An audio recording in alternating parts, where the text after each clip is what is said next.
We know that when it comes to troubled Marvel Studios productions, Thor the Dark World really takes the cake with how many problems they had. The recent book released by Marvel Studios recapping the first decade talks about Marvel Entertainment's insistence to remove the main villain just weeks before the production started. This villain was Hela.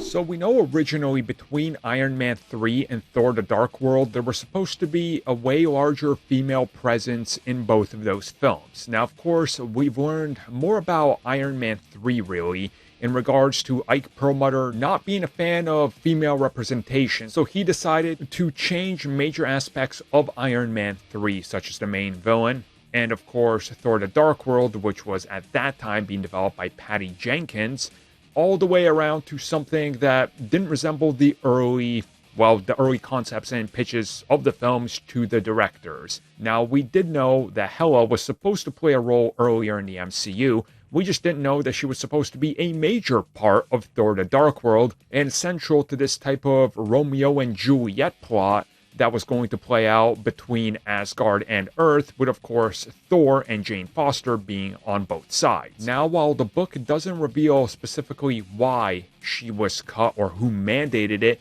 it's pretty easy to gather all the details once you keep reading through the book and finding out that Marvel Entertainment was pretty much trying to stop Marvel Studios from doing anything and everything, it seems like.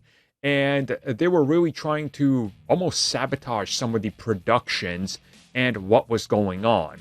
Again, Ike Perlmutter was not really a fan of trying to get females on films because that would in turn interfere with toy sales, because boys didn't want to play with female action figures, as he kept saying. Thus, you saw toy lines significantly reduce or just completely outright not have female characters. And that's why he was pushing for Marvel Entertainment to downsize what they were doing with these new films, because they wanted more male action figures, because that would in turn, technically, according to him, pull in more toy orders. And then you look at Disney Infinity and how he ordered millions of Yondus, and, well, that didn't work. But he said no to the female character that people wanted. Anyways, though, one of the more interesting things that comes out of this is just how late in production Hela was removed.